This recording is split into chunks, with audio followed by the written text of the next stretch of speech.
sou a professor Eduardo Maciel. Nós estamos juntos pelo Instituto FASTEF para mais uma aula de psicanálise clínica e institucional. Nós estamos ao vivo com os nossos alunos do nosso polo de Miguel Couto, em Nova Iguaçu, e alunos espalhados pelo Brasil todo estão assistindo essa aula. Eu não sei qual horário você está assistindo gravado, de manhã, de tarde ou de noite. Se eu falar aqui boa noite é porque nós estamos ao vivo em um período da noite, mas aí você traduz para bom dia, boa tarde, sem problemas nenhum. Nosso tema de hoje é sobre neurose, psicose e perversão, que é uma das disciplinas mais importantes do curso de psicanálise clínica. Claro que todas as disciplinas elas são importantes, né? A gente não tem uma disciplina mais importante ou uma menos importante, mas essa disciplina é uma disciplina chave para a gente desbravar, para a gente entender muita coisa do inconsciente humano. Você sabe que muitas coisas, muitas dores, elas se passam no inconsciente humano. Tem muita coisa escondida aí no nosso inconsciente. Coisas que a gente viveu na nossa infância, coisas que a gente viveu na nossa adolescência, coisas que nós ainda estamos vivendo na vida adulta, porque a vida nada mais é do que uma construção, né? A gente vai se construindo a cada dia. Então a psicanálise ela vai nos ajudar nessa construção. A disciplina de neurose, de psicose e de perversão é uma das disciplinas mais importantes do nosso curso. Então, você possa, tanto nessa aula de hoje, como também na próxima aula, dar toda a sua atenção para esse tema, que ele é, com certeza, de suma importância. Vamos começar pela introdução. Sigmund Freud, que é o pai da psicanálise, é considerado o precursor ou criador da psicanálise. Essa é uma área de conhecimento bastante complexa, devido à quantidade de elementos e nuances que ela engloba. Uma das abordagens possíveis para começar a compreendê-la é por meio do estudo da personalidade. Os alunos mais antigos já tiveram a disciplina construção da personalidade, caráter, trauma e desamparo. Os alunos mais novos ainda não tiveram. Se você ainda não teve essa aula sobre personalidade, caráter, trauma, grupo familiar e desamparo, não se preocupe, porque você terá essa aula. Mas para o teórico Freud, que é o pai da psicanálise, a gente começa a entender o ser humano através de um estudo profundo da personalidade. Não confunda personalidade com temperamento. Nós ainda teremos uma disciplina nesse curso falando de temperamentos e psicanálise. Personalidade é uma coisa, caráter é outra coisa, temperamento é outra coisa. Temperamento tem a ver com os quatro, né? O fleumático, o melancólico, o colérico e o sanguíneo. Nós teremos essa aula ainda no decorrer do nosso curso. A personalidade é a nossa persona. Dentro de um grupo social, essa personalidade ela pode ser moldada, adaptável. Existem pessoas até que têm transtornos de personalidade, parece um camaleão. Se ele estiver num ambiente, ele se comporta de uma maneira. Se ele estiver em outro ambiente, ele vai se comportar de outra maneira. E transtorno de personalidade é você não reconhecer aquela pessoa que você conhecia em um ambiente, por exemplo, numa igreja, e num outro ambiente, a pessoa agir totalmente diferente de dentro da igreja. Transtorno de personalidade, esse caso aí tem que ser estudado. Se nós entendermos que muito do nosso inconsciente vai ser transmitido, vai ser revelado através da personalidade humana, a gente começa a ter algumas pistas do porquê que a pessoa faz o que faz, do porquê que a pessoa age como age. Esqueci de dizer uma coisa, só abrindo um parêntese aí, os alunos que estão ao vivo com a gente, tem um botãozinho aqui embaixo que é uma mãozinha. Toda vez que você quiser falar, seja para perguntar alguma coisa, para tirar uma dúvida, ou até mesmo para contribuir nessa aula, que é uma troca, é um bate-papo, é só você levantar a mãozinha, que é clicando nesse ícone, vai aparecer aqui para mim que você clicou na mãozinha, e aí eu te dou a palavra, você clica no seu microfone e começa a falar. Terminou sua fala, você muta o seu microfone novamente, tá bom? Toda vez que você quiser participar, é só apertar no ícone da mãozinha e aí eu te dou imediatamente a palavra. Defende-se que é a partir do complexo de Édipo que se estrutura a psique humana, apesar de do complexo de Édipo não ser o tema desse texto, dessa aula de hoje. Claro que sempre os psicanalistas vão falar disso, você vai me ouvir aqui incansavelmente falando do complexo de Édipo. Mesmo não sendo o tema da aula de hoje, vejamos basicamente o que ele significa antes mesmo de prosseguir. E a gente só vai entender as neuroses, as psicoses e as perversões se nós entendermos o complexo de Édipo, como ele se dá, como ele se estrutura. Se a gente não compreende da melhor maneira possível como se dá o complexo de Édipo, que para Lacan, né, é o complexo de Édipo feminino, né, e para Jung é o complexo de Electra. Para Lacan, o feminino, para Jung, Electra, e para o Freud é o complexo de Édipo mesmo. Se a gente não entender muito bem isso, a gente não vai conseguir entender a neurose, a psicose e a perversão. Então é importante, mesmo que eu já falei em outras aulas com vocês, outros professores que vão chegar aqui vão falar sobre isso, porque é uma base da psicanálise. E a base a gente tem que estar sempre recuperando.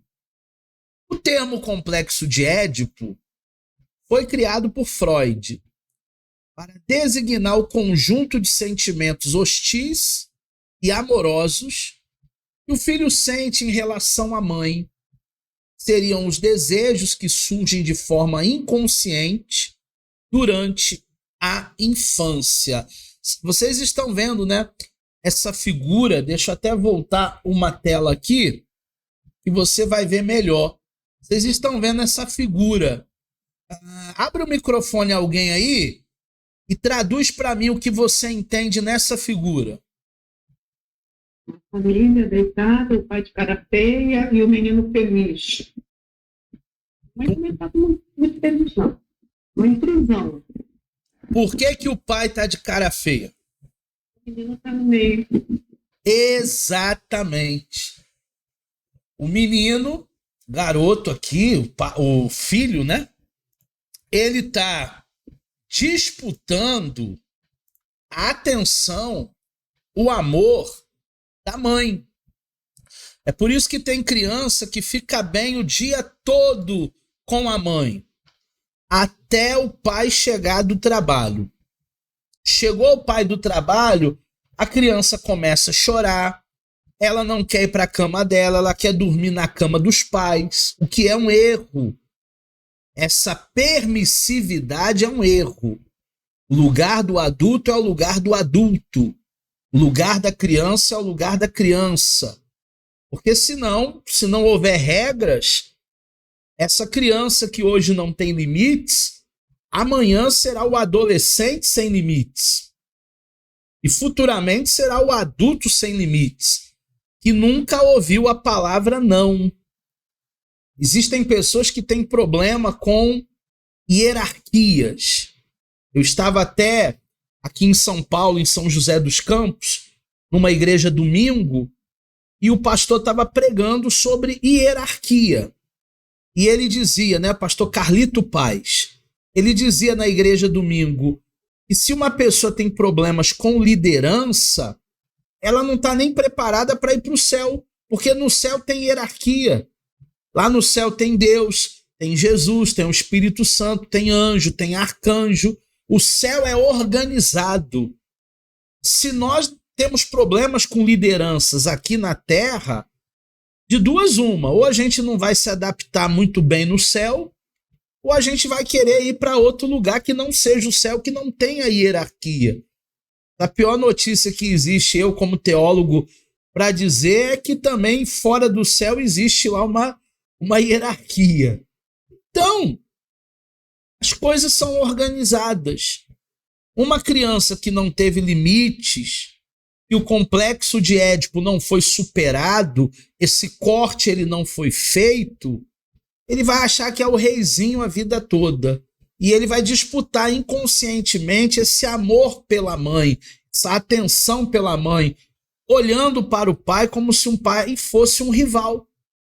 O nome Complexo de Édipo, ele foi inspirado numa tragédia grega chamado Édipo Rei, de Sófocles, que é o autor, né, o filósofo, e nela o autor grego conta a história de um filho que matou o pai e se casou com a mãe, isso antes de saber do parentesco entre eles.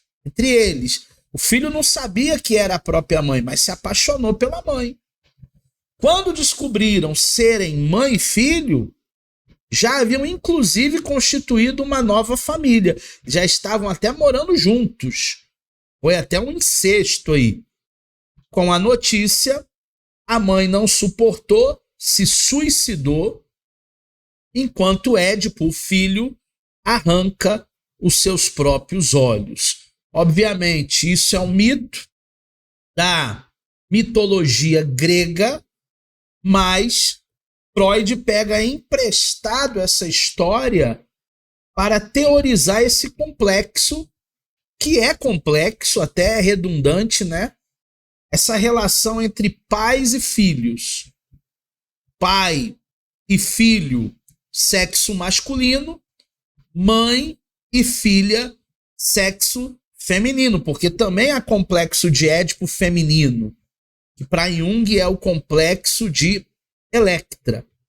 Se essa fase ela não for superada, os dois vão se tornar rivais, ou as duas irão se tornar rivais a vida inteira. Por isso que tem filhas que não suportam a mãe. Por isso que tem mãe que não consegue dialogar com a própria filha. Por isso que existe uma tensão muito grande, né, nessa triangulação, digamos assim, né? Pai, mãe e filho. Justamente porque o complexo de Édipo não foi superado.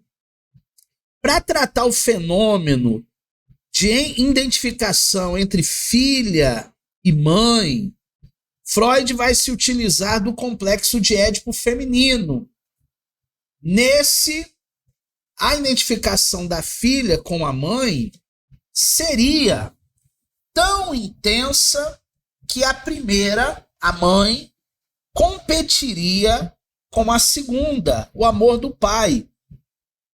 Já o Carl Jung denomina-se o complexo de Electra, mas Freud rejeita esse termo. Então Jung ele fala de um complexo de Elétrica, que é a mesma coisa do complexo de Édipo, mas o Freud ele rejeita, ele não gosta desse termo.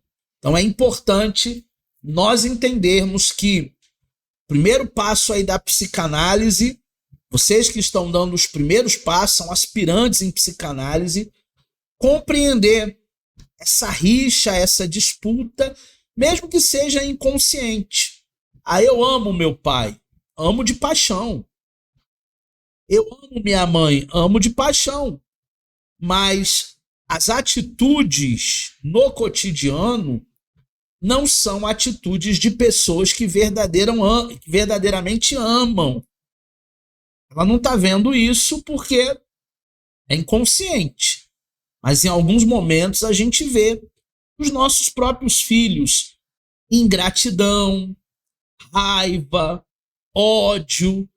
A gente vê essas coisas e a gente não consegue entender como que um pai e a mãe que deu toda a estrutura para um filho a vida toda, agora ele recebe em troca ingratidão. Acontece demais. Acontece que existem filhos que dizem, eu não suporto meu pai, eu não suporto a minha mãe. Eu só estou morando com eles porque eu não tenho emprego, não tenho para onde ir. Porque o primeiro emprego que eu arrumar, eu vou morar sozinho, eu vou embora de casa. Você já vê essa complexidade de Édipo, não só nos livros, não só na mitologia, mas no inconsciente da psique humana. Falando um pouco sobre personalidade para a psicanálise, se bem que nós já estudamos isso, os alunos mais antigos, os alunos mais novos vão estudar isso ainda. Como dissemos, a psicanálise freudiana, ela entende que a partir do complexo de Édipo se forma uma estrutura da psique. Existiram ainda 3 grandes estruturas possíveis nas quais todos os indivíduos se encaixam. Elas seriam neurose, psicose e perversão. Então, dentro da formação da personalidade humana, todo mundo se encaixa nessas 3 coisas. Ou você é neurótico, ai meu Deus, e agora? Ou você é psicótico, tomara que não, ou você é perverso. Na formação da psique humana, essas 3 coisas estarão presentes. Falando um pouco sobre a neurose, que é a nossa aula de hoje, né? Semana que vem, na próxima aula, a gente vai ver mais psicose e perversão. Mas a aula de hoje eu vou focar mais nas neuroses. Existe a neurose obsessiva, eu vou explicar daqui a pouco. É a pessoa que lava a mão de meia em meia hora, é a pessoa que toma 4, 5, 6 banhos por dia, é a pessoa que está no ponto de ônibus e ela volta para dentro de casa porque ela acha que o gás está aberto, ela acha que esqueceu o fogão ligado. Isso é uma neurose obsessiva, é um toque. A histeria, que nós vamos falar hoje também, esse é o grupo das neuroses. Já a semana que vem, na próxima aula, nós vamos ver a esquizofrenia, o autismo e a paranoia que está dentro da psicose. Autistas, eles são psicóticos, não psicopatas, tá? Não confunda psicopatia com psicose. Não confunda. Na aula que vem eu vou explicar isso. E as perversões, que elas não possuem subdivisões. Não existe uma subdivisão para perversão. Mas existem muitas perversões, inclusive parafilias. E nós vamos estudar na próxima aula aí, nós vamos estudar essa perversão, essa psicose, esse autismo, essa paranoia. Mas na aula de hoje, mais especificamente, a gente vai ver a neurose obsessiva e a gente vai ver também a histeria. Então fiquem ligados, porque hoje nós vamos falar sobre neurose. Os nomes dessas 3 estruturas já remetem, de certo modo, a um transtorno.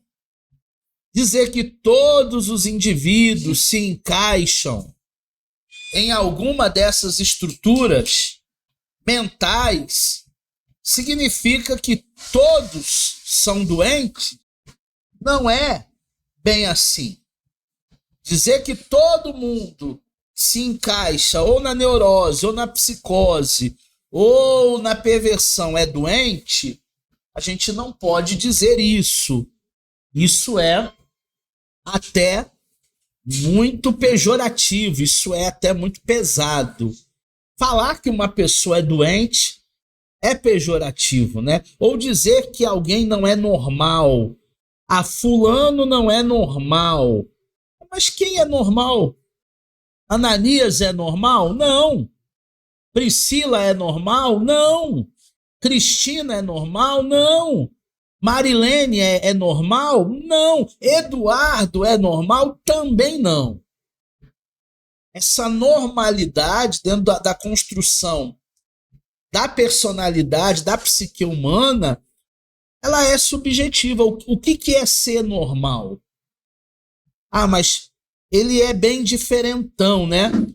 Ser diferentão não quer dizer que ele é anormal. Todos nós temos as nossas peculiaridades. Então, dizer que alguém é doente é, no mínimo, pejorativo. E não é isso que eu quero falar nessa noite, mesmo quando nós entrarmos nas neuroses. Na concepção psicanalítica, da nossa formação, lá da infância, baseada no complexo de Édipo, determina em qual das 3 estruturas nós nos encaixamos. Será que você é um neurótico? Será que você é um psicótico? Será que você é um perverso? Se as 3 estruturas estão fortemente ligadas à ideia de distúrbios psíquicos, e se todos os indivíduos se enquadram em alguma delas, qual seria a diferença entre a normalidade e a doença? Será que seriam os graus? Alguém que tem um grau mais pesado, mais hard, e isso a impossibilita de fazer determinadas coisas? Alguém que tenha um grau leve e vive uma vida praticamente normal? A gente precisa entender que essa normalidade e essa doença psíquica é uma linha muito tênue. Dizer que alguém é doente, como eu já disse, pode soar pejorativo. E dizer que todos nós somos normais também.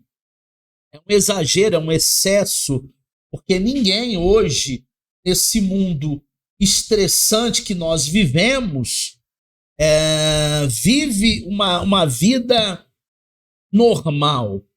Eu estou aqui em São Paulo já tem uma semana. A cidade que eu estou é São José dos Campos. A criminalidade aqui é baixíssima, porque aqui tem mais de 40 mil câmeras espalhadas na cidade toda. É um verdadeiro Big Brother. Você for assaltado aqui, você liga para uma central de monitoramento, fala qual é a roupa que o bandido estava vestido, e em menos de 10 minutos a polícia pega o bandido aqui, por causa das câmeras que monitoram a cidade toda. A criminalidade aqui é bem baixa, mas eu vim do Rio de Janeiro e eu fico com aquele resquício, eu fico com aquele medo, com aquele trauma que nós, carioca, temos. Então, quando chega alguém, se aproxima da gente, a gente acha assim, assalto, perdi o celular. E não é bem assim. Uma cidade do interior, as coisas são mais calmas. Aqui, por exemplo, as coisas funcionam, supermercado, lavanderia, 24 horas por dia. Não fecha. Se agora eu terminar a aula e precisar comprar uma carne lá no Carrefour, eu vou sair de casa porque o Carrefour não fecha. Não há criminalidade que existe aí. Então tudo aqui, ou a grande maioria das coisas, operam, funciona 24 horas por dia. Mas eu digo sempre para minha esposa, o Rio de Janeiro nos traumatizou, porque apesar de vivermos em uma cidade aparentemente mais calma, com uma criminalidade mais baixa, a gente não vive essa normalidade porque nós vivemos muito tempo no estado do Rio de Janeiro. Aí a gente fica meio neurótico. Isso é normal? Ou também não é normal? É essa linha tênue que eu quero que vocês entendam. Na concepção psicanalítica, já li, né? Normalidade e excessos. Vamos para a próxima. Freud explica: a única diferença para a psicanálise estaria no grau. Se é uma doença, se é uma anormalidade, é o grau. Ou seja, as pessoas têm graus variados de sintomas ligados à sua estrutura psíquica.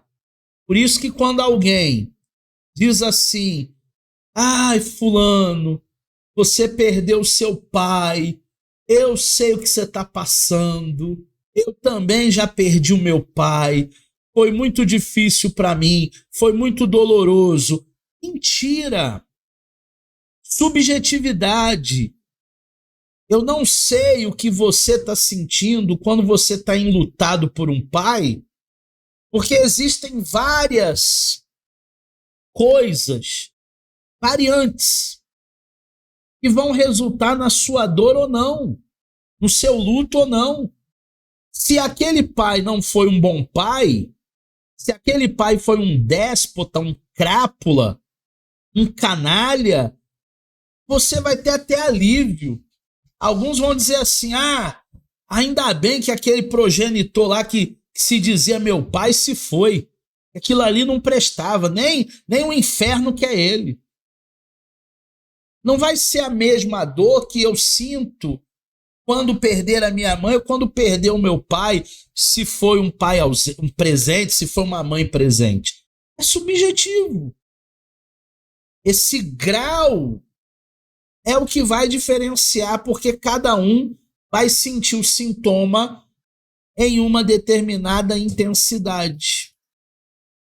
Quanto maior o grau, maior o sofrimento do indivíduo.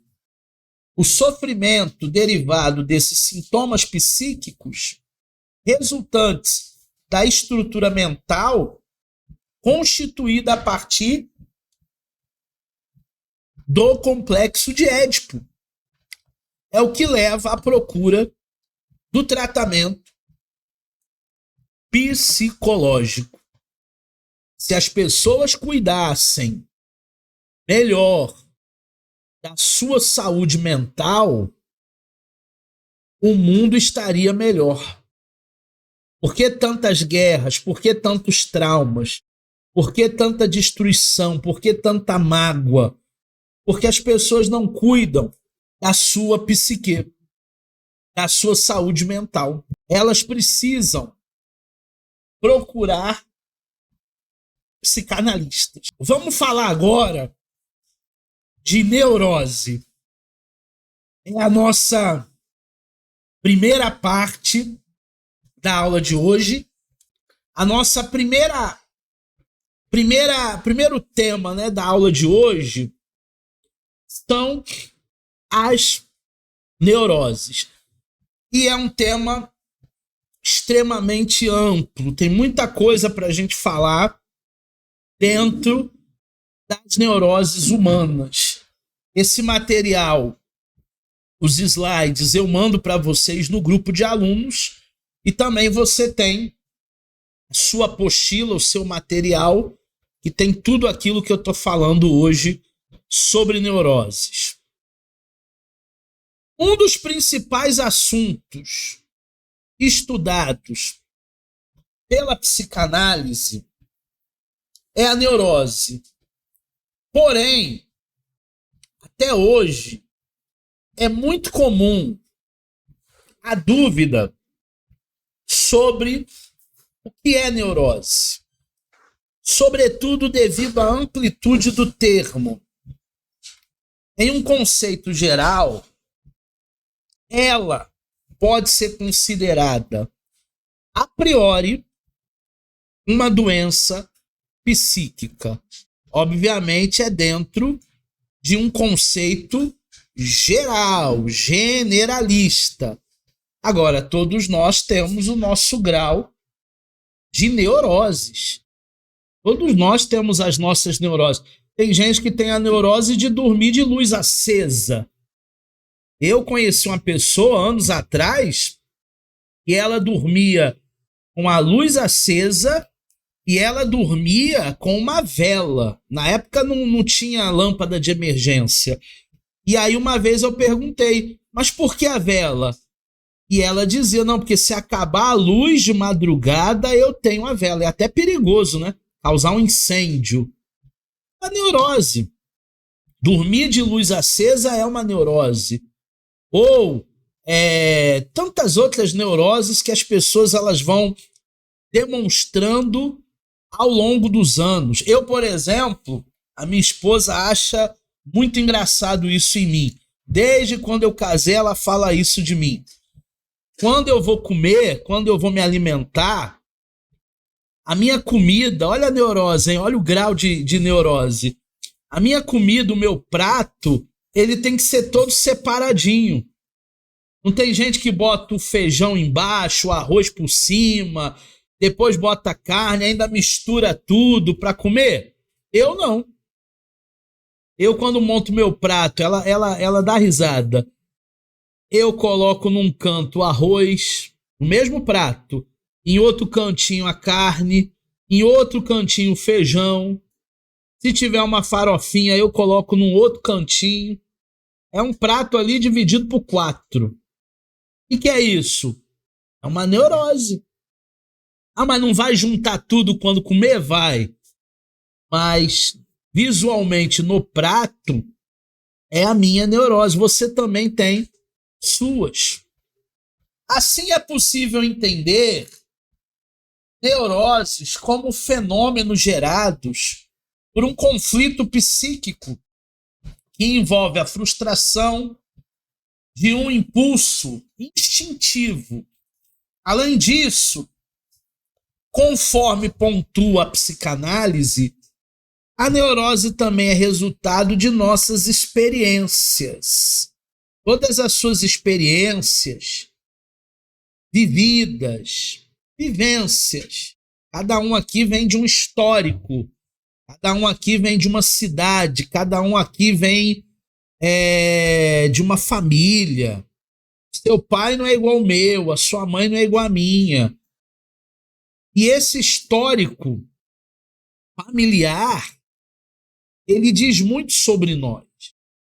Então a gente pode entender essas experiências com, pelo menos ali, 3 aspectos. Primeiro são as vivências. Tudo aquilo que você viveu desde criancinha.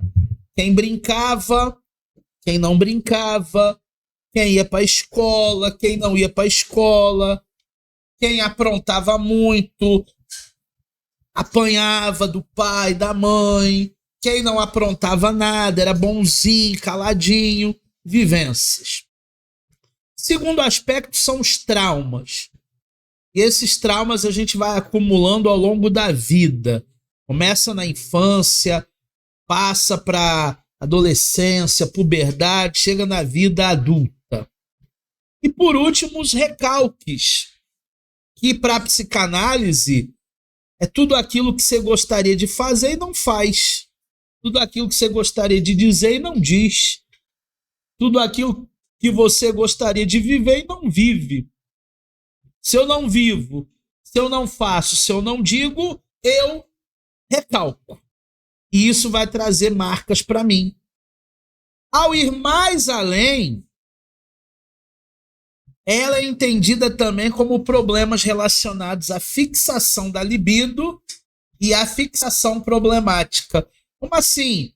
Problemas relacionados à fixação da libido. Para Freud, a origem de todos os problemas está na vida sexual.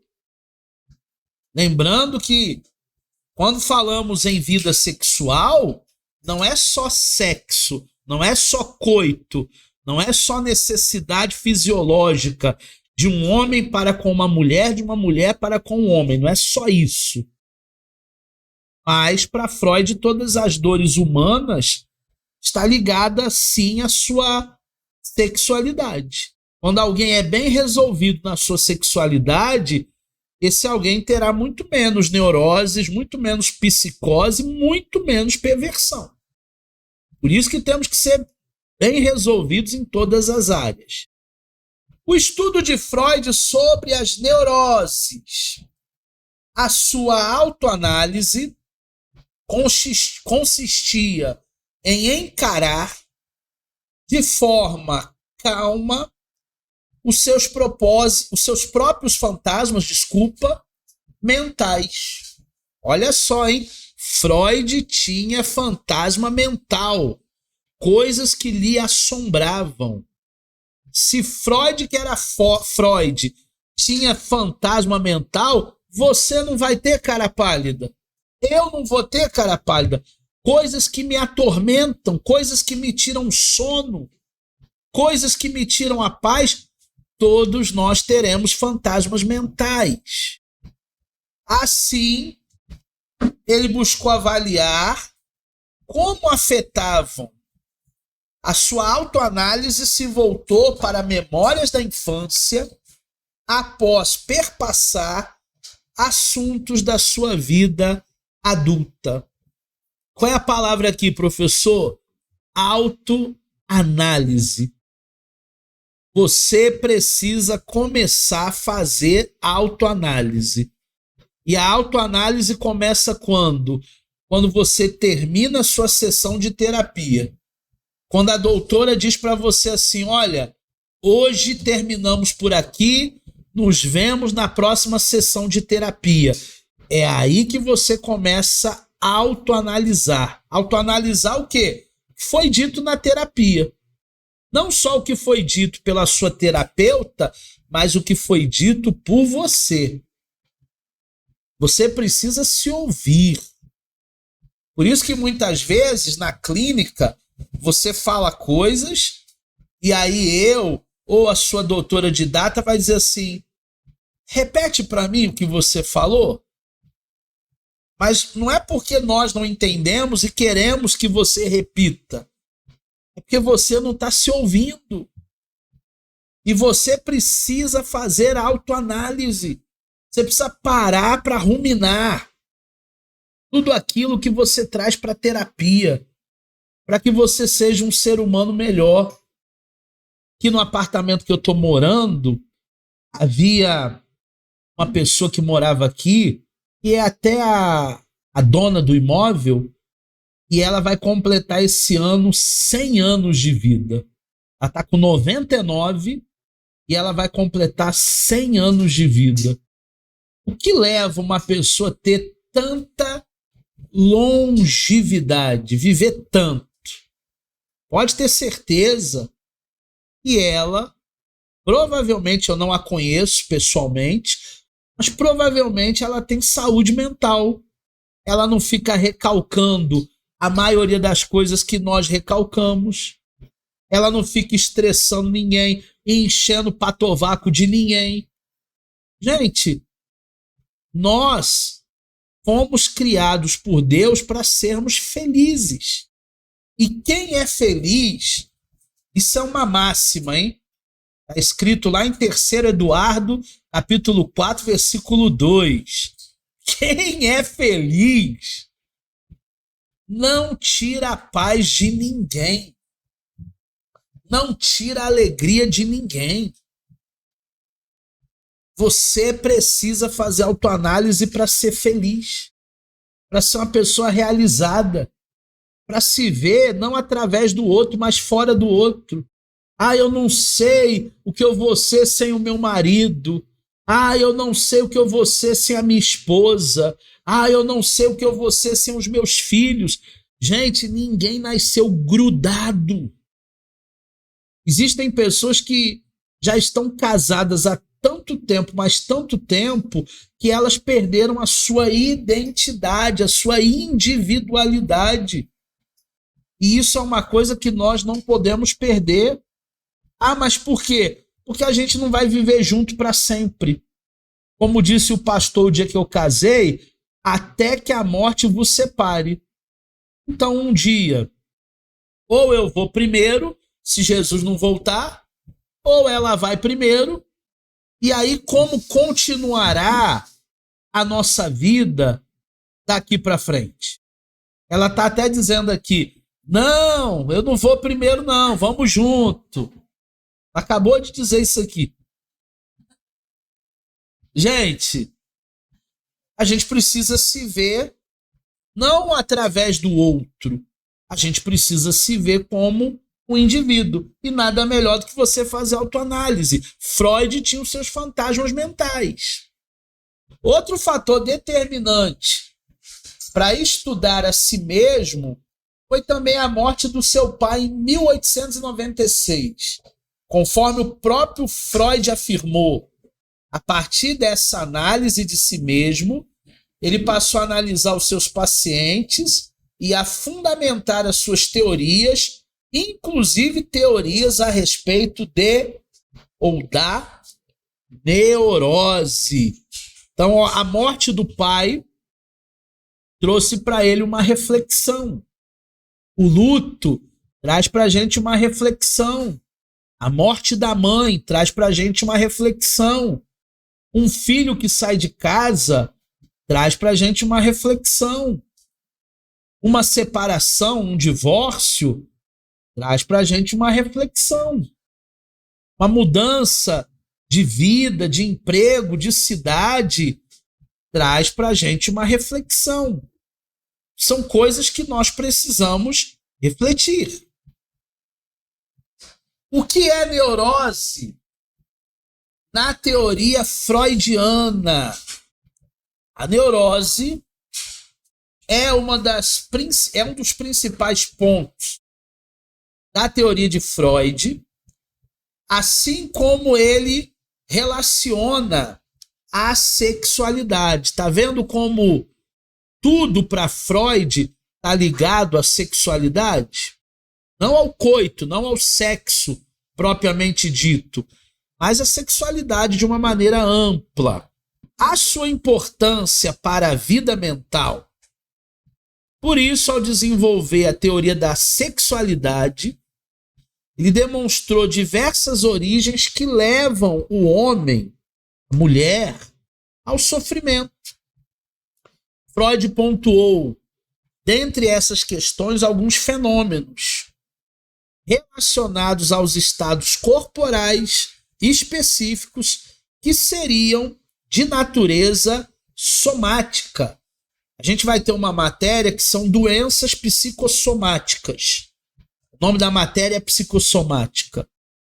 E a gente vai estudar que muita coisa que aparece no nosso corpo é de fundo emocional. Só 20% é patológico. Só 20% é herdado do pai e da mãe. Ah, sua mãe era diabética, cardíaca. 20%. 80% das doenças que nós somatizamos, físicas, são psicossomáticas, é de fundo emocional. Por isso a importância de tratar da psique. Assim ele considerou, dentro da sua teoria freudiana, como características do que ficou determinado como neurose atual. O termo que ele vai incluir, né? Neurastenia, neurose de angústia e hipocondria. 3 coisas dentro da neurose atual que Freud vai elencar aqui. Neurastenia, neurose de angústia e hipocondria. Hipocondria já é uma palavra que vocês ouviram mais. Agora vamos ver a primeira. Neurastenia. De acordo com a teoria freudiana, estão a brutalidade do fator sexual. Por isso ela aparece como um problema para a vida humana. Também há as cefaleias e a prisão de ventre, muito comum, né, nas mulheres. Além de outros sintomas, problemas que podem surgir devido a uma atividade sexual não satisfatória, um déficit sexual, ou seja, um déficit na vida sexual atual. Todas as pessoas que têm uma vida sexual deficitária, ela acha que poderia se realizar mais naquela área, mas não tem sido satisfatório, ela não tem tido satisfação, pode surgir aí os problemas somáticos, psicossomáticos, como prisão de ventre, como cefaleias, dores de cabeça constante. E aí você vai ver é justamente essa falta, esse déficit de uma vida sexual satisfatória. É o que ele fala sobre neurastenia. Que déficits são esses? São particularidades da vida sexual que impossibilitam uma descarga satisfatória de energia sexual, como, por exemplo, a abstinência sexual, as práticas de um coito interrompido, a demora excessiva para um término de uma relação sexual, como acontecem na vida de muitos casais que gastam muito tempo, um tempo exacerbado, nas chamadas preliminares do ato. Obviamente, para a turma da sexualidade não existe preliminar. Para a turma da sexualidade, tudo conta como sexo. Ah, mas o garoto, ele não está fazendo sexo com a namorada, mas eles estão dando aquele amasso, aquele namoro mais quente, mais acalorado. Para a turma da sexualidade, ele está fazendo sexo. Ainda que não exista o coito, ainda que não exista a penetração, naqueles amassos, naquela namorada mais avançada, já é um ato sexual, porque não há preliminar para a turma da psicanálise. Já para o Freud havia, e aí esses déficits são justamente nesse quesito. A falta dessa descarga sexual, a abstinência sexual, o coito interrompido, ou um sexo muito demorado, onde se gasta muito tempo com preliminares. Então tudo isso é causa de neurastenia, que é uma neurose atual. Em todas as situações, uma quantidade enorme de libido fica acumulada no organismo, como se fosse mesmo um depositório, de modo que a parte orgânica da libido, como Freud chamava, né, se tornava tóxica em função dessa acumulação de energia sexual, de libido. Sim, para Freud, a libido possuía uma faceta psíquica e outra somática. Então, para Freud, ele conseguia dividir, né, um lado somático, o outro lado já era libido, já era faceta psíquica. E aí tudo vai refletir na vida do ser humano. Não adianta o ser humano querer espiritualizar tudo, porque nós não somos seres apenas espirituais. Nós possuímos um corpo, temos uma mente e somos um espírito, né? Somos um espírito, possuímos uma mente e moramos num corpo. Então, a nossa vida ela é trina, assim como Deus é trino. Deus é Pai, Deus é Filho, Deus é Espírito Santo.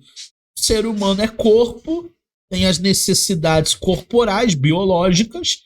O ser humano é alma, tem as suas carências emocionais, psique, e o ser humano é espírito. Então tem que tratar do corpo, tem que tratar da alma, tem que tratar do espírito.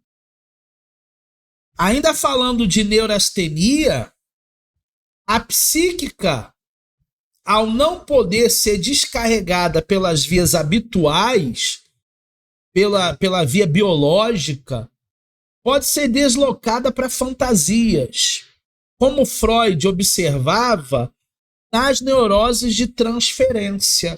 Então, quando a pessoa não se realiza de uma maneira habitual, biológica, ela começa a fantasiar muitas coisas. Existem pessoas que já chegaram na clínica psicanalítica, pessoas até de uma certa idade, senhoras de idade de 60, 70 anos, e diziam na clínica que elas eram assediadas por todos os homens. Ah, porque o marido da minha filha, ele quer fazer massagem no meu corpo com creme e ele tem atração por mim, mesmo sendo meu genro. Na realidade, a história não é bem essa. Na realidade, é uma fantasia. É uma neurose de transferência. A pessoa começa a fantasiar, a pessoa começa a criar determinadas fantasias para a sua psique, porque ela não está sabendo lidar com tanta energia acumulada. Essa é a pura realidade.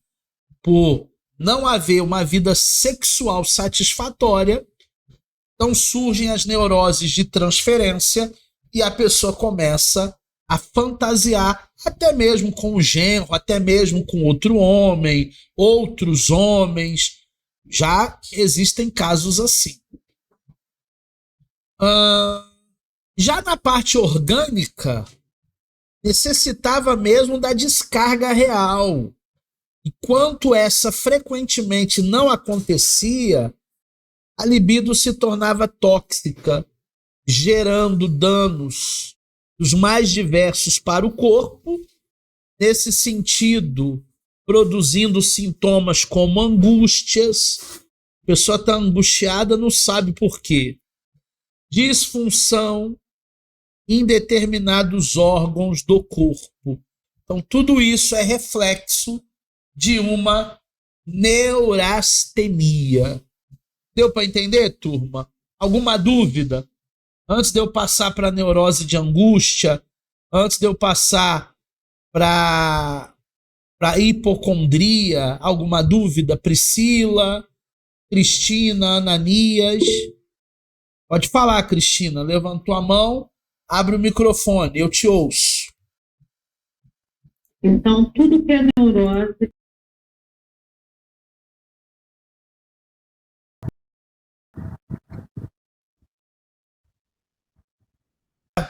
Deixa eu abrir meu microfone. Para Freud, sim.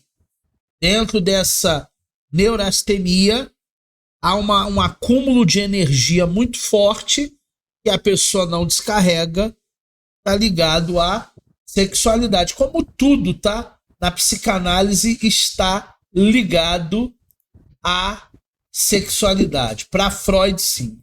Ok? Tá, então dor de cabeça, precisando de ver sexo demorado, depois de ter mas o quê? São sintomas. Uhum. São sintomas. Abstinência sexual, excesso de preliminares, um sexo muito demorado, muito cansativo. Tudo isso pode, de fato, refletir na vida sexual da pessoa. Refletindo na vida sexual, vai causar neuroses. A segunda que a gente vai ver são a neurose de angústia. Neurose de angústia é a segunda neurose que a gente vai ver. Alguns dos seus principais sintomas podem ser de natureza diversa. Dentre eles, diarreias. Sabe aquela pessoa que dia sim, dia não tem diarreia? Não é porque ela comeu um negócio que não bateu legal no estômago, não. Frequentemente ela tá com diarreia, dia sim, dia não. Congestões, distúrbios respiratórios, alergias, sinusites, rinites, bronquites e todas as ites aí que você conhece.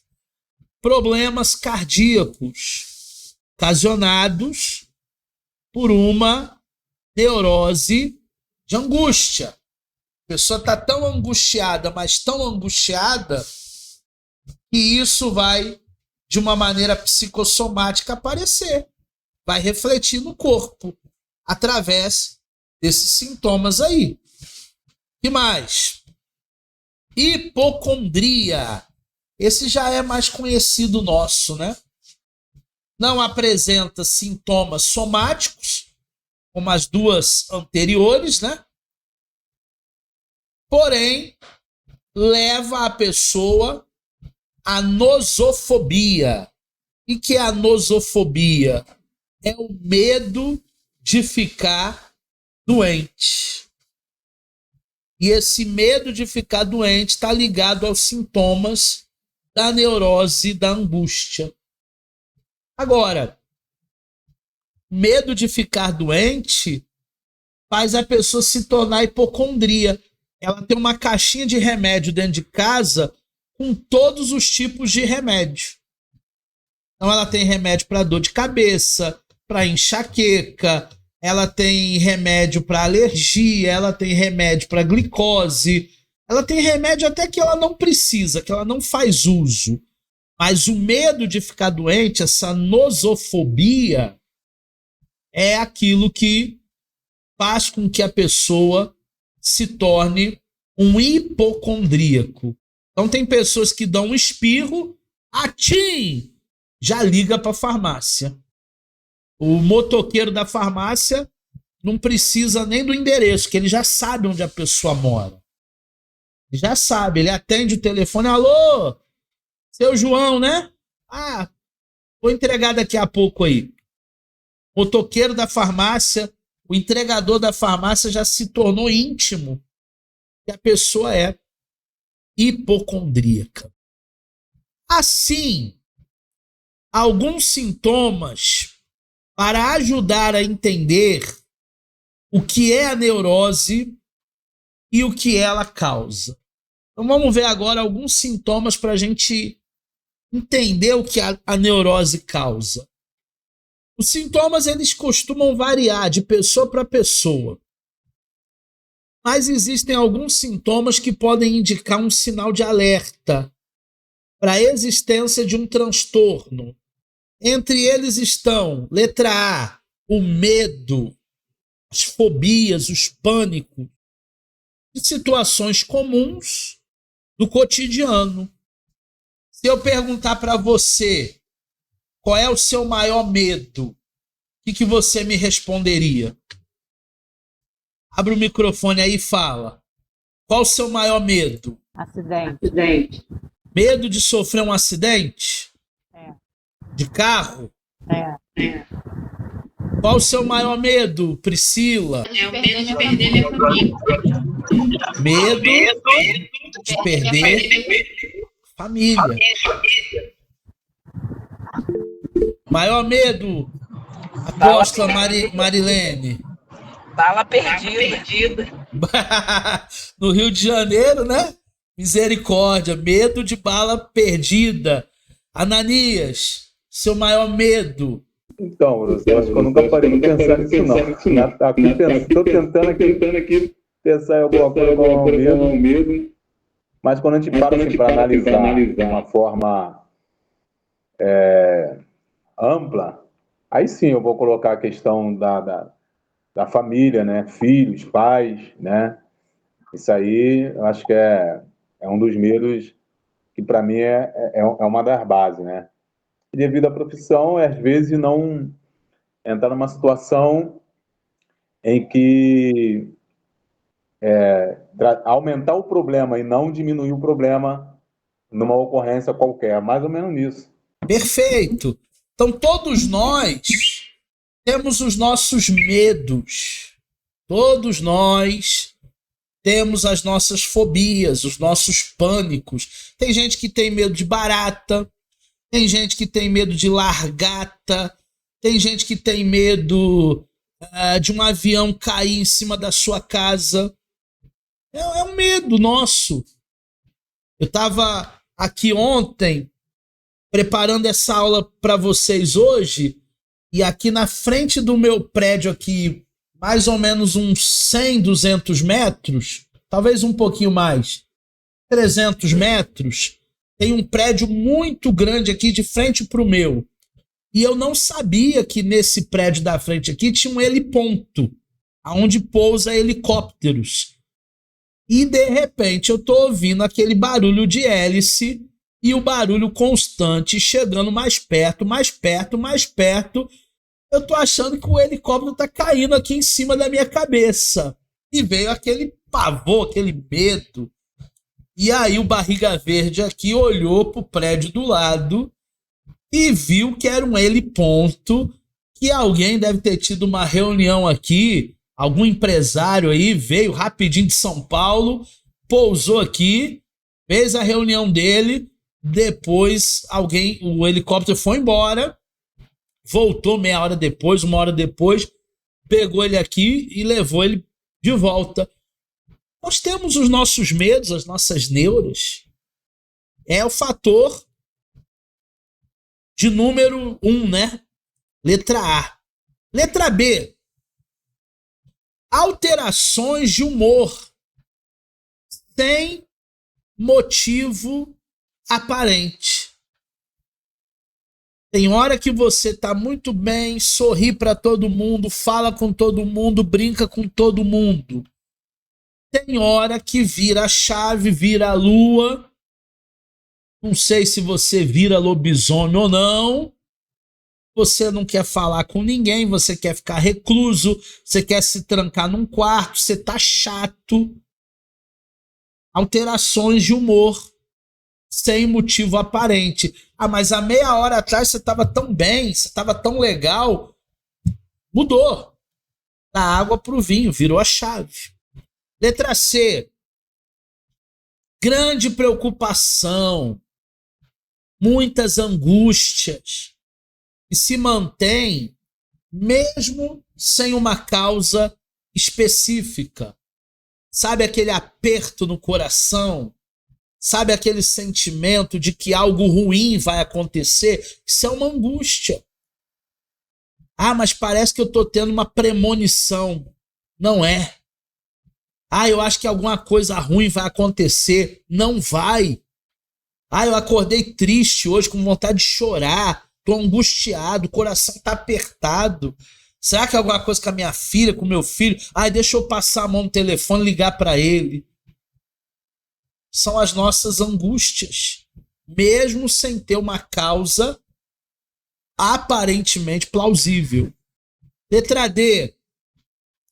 Traços de histeria. Pessoa que faz uma tempestade num copo d'água.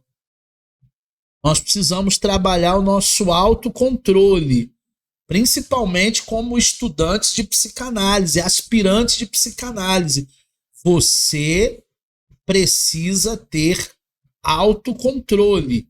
Eu estava dando aula sexta-feira para a turma do bacharel, falando de liderança. E o tema da aula foi líderes medíocres. E dos tópicos ali que eu abordei com eles, sobre liderança, sobre mediocridade, é que líderes medíocres, eles sempre acham que estão certos, eles nunca erram, estão acima do bem e do mal e perdem o controle facilmente, não tem domínio próprio nenhum. Isso também é uma causa de neurose. Fobias. Acabamos de falar aí sobre as fobias. Medo de morrer, medo de ficar doente, medo de acabar a luz, medo de barata, de inseto. Existem vários tipos de medo. Medo de falar em público, medo de microfone. Existem pessoas que você der oportunidade para ela na igreja, ela vai amarelar. Ela vai ter uma taquicardia. Ela tem um verdadeiro pavor de falar em público. É uma fobia, é um medo. Como dito, os sintomas podem variar de acordo com a pessoa. Nem todo mundo vai ter o mesmo sintoma que você, que eu. E também o tipo de neurose. Nem todo mundo vai ter a mesma neurose. Portanto, é importante se manter alerta, não apenas a esses indícios, mas a qualquer outros indícios. Pois o tratamento realizado de maneira precoce vai ser mais efetivo e vai gerar um resultado ainda mais rápido. Todo tratamento que nós descobrimos de maneira precoce, no início da doença, vai ser mais rápido. Eu recebi a notícia, no mesmo dia que meu filho tinha passado para medicina, de um aluno nosso que estava com câncer no intestino. Olha que notícia rádio para o mesmo dia, né? Eu fui do 88 para o 8, ou para o 0. Porque no mesmo dia que eu estava feliz e Gabriel tinha passado para medicina, eu fiquei triste que um aluno nosso foi diagnosticado com câncer no intestino. E aí nós começamos a conversar com ele, enviar palavras, oração. E hoje ele me ligou. Fez o tal exame, a colostopia, e não tem nada no intestino. Não sabemos se foi um erro médico, não sabemos se Deus operou um milagre e ele foi curado instantaneamente. Só sabemos que ele está sentindo um grande alívio hoje, porque suspeita do câncer no intestino foi zerada. O médico disse, não há nada no seu intestino. Então é isso, gente. É isso que nós precisamos verdadeiramente cuidar, porque o sintoma ele vai variar de pessoa para pessoa dentro das suas neuroses. Alguns tipos de neurose e também as suas características. Quando a gente analisa a neurose, é muito amplo, tá? Para a psicanálise, a gente vê os mais diversos tipos de neurose, de angústia, de abandono familiar. E eu elenquei aqui 3, né? Neurose de angústia, neurose de abandono e neurose familiar, que é o que eu quero conversar com vocês agora, já nos encaminhando para a última parte dessa aula. Vamos falar da neurose de angústia, vamos falar da neurose do abandono e vamos falar da neurose familiar. Depois eu vou passar um trabalho para vocês fazerem até quarta-feira que vem, para vocês me enviarem por e-mail. Primeira, neurose de angústia. É o tipo mais simples de psiconeurose. O tipo mais simples de psiconeurose é a neurose de angústia, a qual tem na angústia o seu principal sintoma.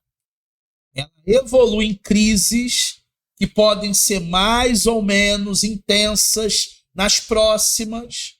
A neurose de angústia se manifesta com maior frequência em portadores de constituição ansiosa. Pessoas que têm, por exemplo, TAG, transtorno de ansiedade generalizada. Então a pessoa ela vive nessa angústia, nessa ansiedade ela não lida muito bem com a agenda cheia, ela não lida muito bem com muitos afazeres no dia. Os autistas também sofrem com isso, porque os autistas, eles, por terem o hiperfoco, eles se desgastam mais ao longo do dia, em tarefas que, para quem não tem o autismo, são perfeitamente normais. Para quem é autista, como ele trabalha em overclock, como ele trabalha num ritmo muito acelerado, isso é extremamente angustiante para o autista. Então essas são neuroses de angústia. Neurose de abandono. Tem muita gente que você conhece aí que tem neurose de abandono. Caracteriza dentro de um quadro o qual predominam a angústia, que nós já falamos, mas essa angústia é do abandono, além da necessidade de segurança. Quer ver um exemplo? Pais que se divorciaram quando a criança estava ali na primeira, na segunda, na terceira infância. Pensa comigo, o papai sempre viveu comigo. Agora ele diz que vai largar a mamãe e que vai embora de casa. O meu porto seguro. Eu que cresci vendo papai e mamãe juntos. Agora papai arrumou uma namorada, meteu o pé, foi embora, vem na minha casa de 15 em 15 dias, uma vez no mês. Essa é uma neurose de abandono. Lá na frente, a pessoa ela pode até se casar, mas ela acredita que o marido vai largá-la, que a esposa vai largá-lo. E da mesma maneira que o meu pai fez com a minha mãe, eu não vou deixar que façam comigo. Então, antes dele me largar, quem vai largar ele sou eu. Antes dele me bater, quem vai bater nele sou eu. Antes dele terminar o namoro, quem vai terminar o namoro sou eu. Ainda que eu goste, ainda que eu ame. A neurose de abandono. Todo momento a pessoa acha que ela vai ser abandonada. E a terceira é a neurose familiar. Ocorre quando? Ocorre quando em determinada família as neuroses individuais se complementam. Dessa forma, elas acabam se condicionando de forma recíproca. Além disso, ela pode evidenciar influência exercida sobre as crianças por sua estrutura familiar, inclusive influência na vida do casal parental. Eu costumo dizer que essa neurose familiar junta a fome com a vontade de comer. Sabe quando você tá com muita fome, aí chega alguém e diz assim, vamos ali comer um lanche? Fechou, né? Essa neurose familiar, ela vai ser determinada quando pessoas da mesma família, membros da mesma família, acabam acumulando, acabam tendo o mesmo tipo de neurose, seja de abandono, seja de angústia, e outras mais que eu vou pedir para vocês pesquisarem para me trazer, para me mandar por e-mail na próxima aula. Na próxima aula, eu quero que vocês pesquisem sobre neurose de destino, anota aí no caderno, neurose de fracasso, neurose narcísica, vem do narcisismo, neurose traumática, anotem aí, neurose mista, neurose de caráter,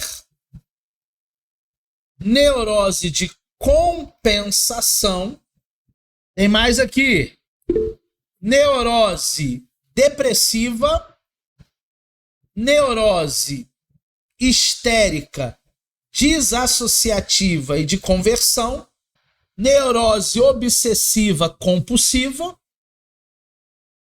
e neurose histérica de quê? Fóbica. Eu volto lá.